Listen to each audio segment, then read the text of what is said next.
sekolahnya dia tuh di daerah Pondok Labu gitu. Nah memang setiap hari itu diantarnya memang naik motor gitu. Jadi ya ini bukan naik motor tuh bukan satu hal yang kayak oh nggak biasa, enggak, emang hari-hari antar jemput naik motor karena macet gitu. Jadi tadi udah kita jadi pagi diantar, perjalanannya itu cuman kayak dari rumah baru keluar rumah terus mau ke jalan raya. Nah pas dia mau ke jalan raya tersebut jalanannya tuh macet. Akhirnya si yang bawa tuh namanya Faisal. Faisal itu adalah yang jagain rumahnya Kak Iya, Mama Sanung. Kebetulan kakakku Mama Sanung lagi pada umroh gitu. Jadi di rumahnya lagi nggak ada orang tua lah gitu. Akhirnya si Faisal itu karena macet dia muter balik gitu. Dia muter balik lewat gang kecil. Nah pas lewat gang itu katanya berpapasan sama si motor warna pink itu gitu. Pas berpapasan dia klakson gitu. Pas si yang nganterin Kala ngeklakson, orang nanya kenapa lu nggak suka sama gue? Ya kan namanya di jalan ya, maksudnya kan berpapasan, klakson mungkin dianggap mungkin menghalangi jalan atau mengganggu gitu. Tapi kayaknya kalau ngeklakson di jalan tuh bukan satu hal yang gimana ya, maksudnya biasa aja kan, namanya berpapasan. Kalau misalnya memang kita ngerasa oh ini terlalu lambat atau gimana, akhirnya diklakson gitu. Nah dari di klakson tersebut ya yang bawa motor si Faisal tuh tidak terlalu menanggapi lah. Akhirnya dia langsung ya udah deh gue jalan aja gitu. Dia jalan. Nah ternyata pas dia jalan tuh sepertinya diikutin gitu, karena yang bawa motor warna pink itu kayaknya nggak suka gitu.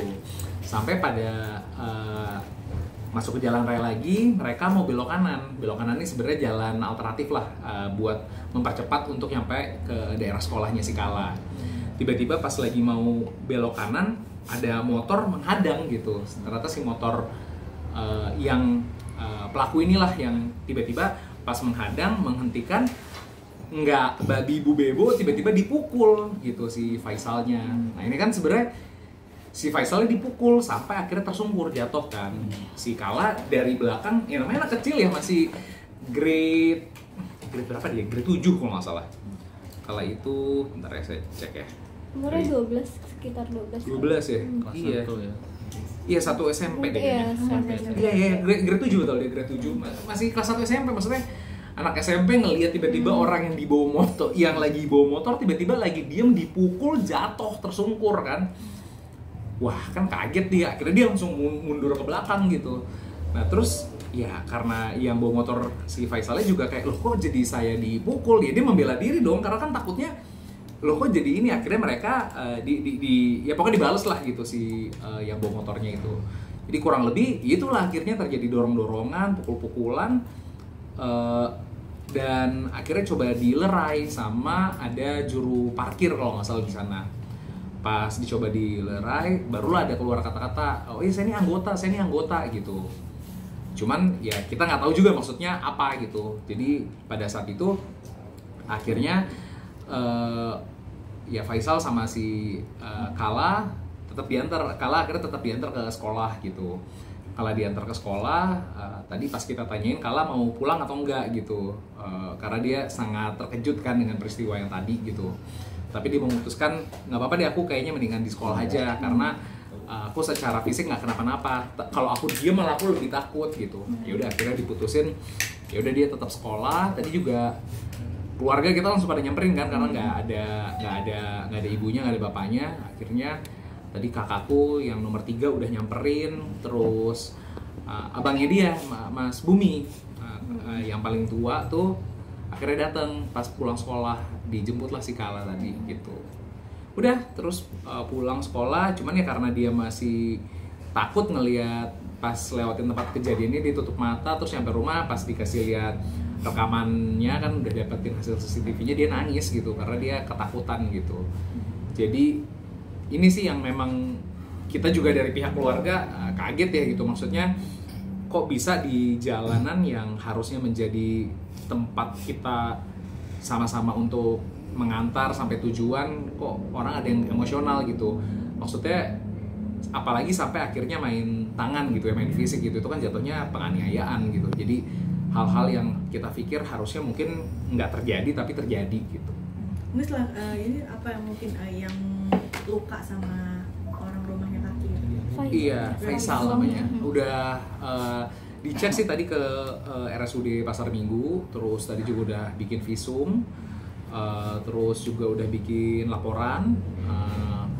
Tapi memang laporannya tindak lanjutnya seperti apa mungkin nanti dari pihak kepolisian lah yang bisa jawab, maksudnya ini akan diprosesnya seperti apa gitu. Saya tadi hanya membantu mengetahui aja sih proses ini. Ternyata akhirnya kita dari pihak keluarga ya udah deh diproses secara lebih serius. Tapi alhamdulillah banget karena memang kemarin dari tadi ya kita lihat masyarakat cukup proaktif gitu ya untuk membantu mencari tahu. Netizen luar biasa, terima kasih banyak ya warganet semuanya atas bantuannya gitu. Cuman memang ternyata ya pertama kita kan juga nggak boleh doxing ya, artinya nggak boleh menyebarkan informasi identitas yang memang masih, ini kan sifatnya adalah mungkin praduga gitu ya, masih kira-kira gitu ya, masih belum tahu juga gitu. Jadi selama kita belum tahu pasti, jadi lebih baik jangan langsung kita main hakim sendiri, karena kita juga harus jaga-jaga supaya kita jangan sampai salah langkah gitu. Alhamdulillah mungkin laporan sudah masuk di Polsek Pasar Minggu. Tadi mungkin Kapolsek udah Polsek, ya, udah statement gitu. Betul ya, iya berarti udah masuk ke Pasar Minggu ya. Kita tunggu aja nanti selanjutnya seperti apa. Sekarang lagi katanya sih lagi coba dicari tahu ya, maksudnya ini siapa, apakah benar, apakah orang mana gitu, itu kan mungkin harus dicari tahu gitu, karena belum tentu juga misalnya alamat di STNK-nya alamatnya di alamat ABC gitu, ternyata mungkin aja bukan, udah dijual motornya kan nggak tahu juga gitu ya. Jadi ya ini memang mungkin kita harus telusurin lebih jauh lagi sih gitu. Kejadian sendiri di mana sih, Mon? Di Jalan Ampera Raya di daerah Jakarta Selatan. Kalau misalnya orang mungkin lebih taunya Pengadilan Negeri Jakarta Selatan, itu kan Jalan Ampera Raya ya. Jadi tadi kejadiannya sekitar pagi hari jam 7:22. Ada kerusakan kendaraan mungkin, Haikal? Kerusakan kendaraan sebenarnya hanya jatuh ya motornya, mungkin baret-baret gitu ya. Kalau secara itunya sih nggak signifikan ya, tapi lebih ke arah pertama adalah orang lagi bawa motor tiba-tiba ditinju, itu kan maksudnya apa gitu ya? Kok bisa orang, maksudnya kita kan juga, saya juga sering naik motor gitu ya. Maksudnya kalau naik motor nggak gitu lah cara menyelesaikannya gitu, maksudnya bicara baik-baik lah kalau misalnya ada apa-apa gitu, dan bukan tiba-tiba main hakim sendiri, karena itu kan bukan, nggak ada penyelesaiannya, apalagi di situ ada anak kecil ya, anak di bawah umur gitu ya, maksudnya nggak bisa lihat sikon sekali gitu ya, dengan respon yang diberikan rasanya nggak pantas gitu. Tapi Kak Haikal sendiri udah komunikasi langsung dengan Faisalnya mungkin kayak seperti apa? Udah ada keluarga kan di akhirnya sekarang di rumahnya Kak Iya ada yang stay keluarga untuk memastikan. Terus tadi juga kita udah bilang udahlah besok naik mobil aja rame-rame, berangkatnya lebih pagi karena memang macetnya luar biasa ya. Jadi kadang-kadang kita kalau gampang tuh naik motor gitu. Cuman gue bilang udahlah lagi kayak gini mendingan naik mobil dulu aja rame-rame biar kalian lebih aman juga. Ini hari ini bisa kejadian di Kala kan, saudaranya udah banyak ya. Jadi kita bilang ya udah buat keamanan bersama sama-sama lebih baik kalian mengalah, harus bangun lebih pagi, harus siap-siap lebih awal gitu. Tapi tetap lah ini maksudnya kita hanya bisa preventif gitu. Cuman ya kita berharap sih kedepannya ya sesama pengguna jalan kita bisa sama-sama saling menghargai dan saling menghormati lah ya. Kalau kondisi Kala sendiri ada rencana keluarga untuk menindaklanjuti traumanya atau enggak? Karena kan takutnya menghalangi aktivitas sekolahnya Kala sendiri. Sampai sejauh ini yang kita lakukan adalah kita memberi ruang, kita bertanya tadi ke Kala yang kamu rasakan itu seperti apa, kira-kira yang kamu rasakan ini apakah kamu mau istirahat dulu. Tapi tadi dia memilih nggak mau istirahat, dia pengen beraktivitas, jadi dia memutuskan untuk tetap sekolah. Dan dia juga kan suka banget olahraga sepak bola, jadi dia tadi memutuskan tetap latihan sepak bola, jadi dia mau beraktivitas seperti biasa kata dia.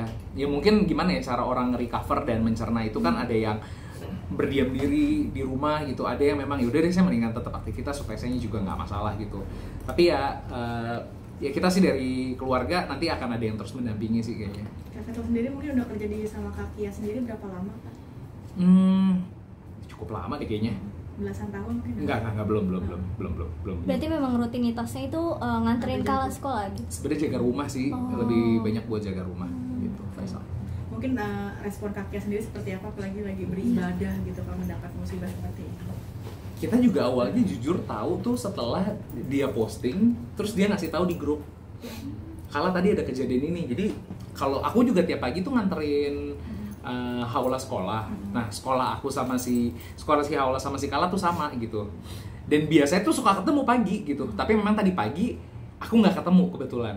Aku nggak ketemu sama Kala, nggak ketemu sama anak-anak KKI yang lain. Biasanya tuh kita suka papasan gitu, dan kalau ketemu ngobrol sebentar. Dan memang tiap hari selalu naik motor gitu ke sekolahnya. Gitu. Pengobatan yang dilakukan Pak Faisal sendiri sekarang apa? Sekarang sih udah keluar ya, tadi hanya ke IGD di RSUD Pasar Minggu. Terus yang sekarang sih keluhannya pinggangnya sakit gitu ya. Cuman kalau tadi kita tanya masih belum ada mau ditindak kemana gitu ya, karena tadi ada pihak kepolisian juga udah datang, udah kayak cek TKP ya gitu untuk ngelihat tempat kejadian perkara, dilihat terus ditanyain kronologisnya seperti apa, terus bikin BAP. Itu sih yang tadi udah dilakukan. Kan Kala sendiri kan baru umur kayak, dan juga tadi sempat bilang kalau ada trauma, apakah ada rencana untuk ke psikolog mas kan?